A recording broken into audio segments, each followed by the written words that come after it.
আসসালামু আলাইকুম। শিখি একাডেমিতে তোমাদের সবাইকে স্বাগতম। এই ভিডিওতে এখন আমরা ষষ্ঠ শ্রেণীর বাংলা বইয়ের অর্থ বুঝে বাক্য লিখি অধ্যায়টি থেকে ২৬ পৃষ্ঠার ছক দুটির সমাধান দেখব। এখানে প্রথম ছকটির উপরে বলা হয়েছে, কিছু শব্দ বিশেষ্য ও সর্বনামের গুণ, দোষ, সংখ্যা, পরিমাণ, অবস্থা ইত্যাদি বোঝায়। উপরের নমুনা থেকে এ ধরনের শব্দ খুঁজে বের করো এবং নিচের খালি জায়গায় লেখো। তো শিক্ষার্থীরা, এর জন্য আমাদেরকে উপরের নমুনা ৩-এ চলে যেতে হবে। এখানে নমুনা ৩-এ একটি অনুচ্ছেদ দেওয়া হয়েছে। আমাদেরকে এই নমুনাটি থেকে এমন শব্দগুলো খুঁজে বের করতে হবে যে শব্দগুলো বিশেষ্য ও সর্বনামের গুণ, দোষ, সংখ্যা, পরিমাণ, অবস্থা ইত্যাদি বোঝায়। এমন শব্দগুলো আমাদেরকে এই অনুচ্ছেদটি থেকে খুঁজে বের করতে হবে। এরপর আমাদেরকে এই শব্দগুলো নিচের এই ছকটিতে উপস্থাপন করতে হবে। তো শিক্ষার্থীরা, চলো আমি তোমাদেরকে এই ছকটির সমাধানটি দেখিয়ে দিচ্ছি। শিক্ষার্থীরা, তোমরা লক্ষ্য করো, আমি এখানে নমুনা ৩-এর যে শব্দগুলোর নিচে লাল দাগ দিয়েছি, এই শব্দগুলো কোনো না কোনোভাবে বিশেষ্য ও সর্বনামের গুণ, দোষ, সংখ্যা, পরিমাণ, অবস্থা ইত্যাদি বোঝায়। যেমন নীল সাদা স্কুল জামা পরে কয়েকটি মেয়ে স্কুল থেকে ফিরছিল। এখানে স্কুল জামা হচ্ছে বিশেষ্য শব্দ, আর এই শব্দটির গুণ প্রকাশ করছে নীল সাদা। এভাবে করে নিচে লাল দাগ দেওয়া এই প্রতিটি শব্দ কোনো না কোনোভাবে বিশেষ্য ও সর্বনামের গুণ, দোষ, সংখ্যা, পরিমাণ, অবস্থা বোঝায়। তোমরা এই সম্পূর্ণ নমুনাটি পড়ে নিবে এবং শব্দগুলো মিলিয়ে নিবে।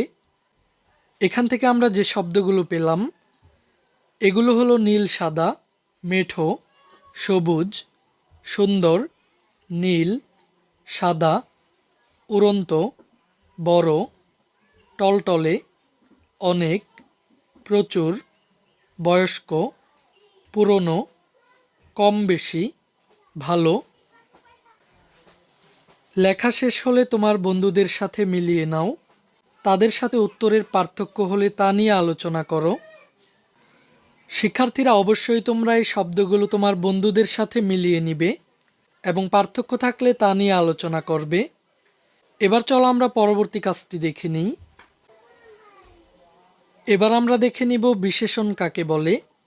যে শব্দ দিয়ে বিশেষ্য ও সর্বনামের গুণ, দোষ, সংখ্যা, পরিমাণ, অবস্থা বোঝায় তাকে বিশেষণ শব্দ বলে।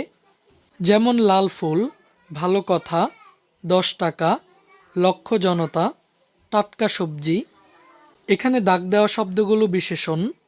এর কারণ হলো এখানে ফুল শব্দটি বিশেষ্য, আর এই বিশেষ্য শব্দটির গুণ হলো লাল, তাই এখানে লাল হলো বিশেষণ শব্দ। এরপর কথার গুণ হলো ভালো, এখানে ভালো বিশেষণ। এরপর টাকার পরিমাণ হলো 10, তাই এখানে 10 বিশেষণ শব্দ। এরপর জনতার পরিমাণ লক্ষ, তাই এখানে লক্ষ বিশেষণ শব্দ। এবার আমাদের কাজটি হলো পাঠ থেকে বিশেষণ খুঁজি। চিঠিবিলি, ছড়া ও সুখী মানুষ নাটক থেকে বিশেষণ শব্দ খুঁজে বের করে তার একটি তালিকা তৈরি করো। আমাদেরকে ছকটির এই অংশে চিঠিবিলি, ছড়া থেকে প্রাপ্ত বিশেষণ শব্দগুলো লিখতে হবে, আর এই অংশে সুখী মানুষ নাটক থেকে পাওয়া বিশেষণ শব্দগুলো লিখতে হবে। তো শিক্ষার্থীরা, চলো আমি তোমাদেরকে চিঠিবিলি, ছড়া এবং সুখী মানুষ নাটক থেকে প্রাপ্ত বিশেষণ শব্দগুলো দেখিয়ে দিচ্ছি। চিঠিবিলি, ছড়া থেকে পাওয়া বিশেষণ শব্দগুলো হলো জবর, সাচ্চা, ঝলসে, সারা, দারুণ।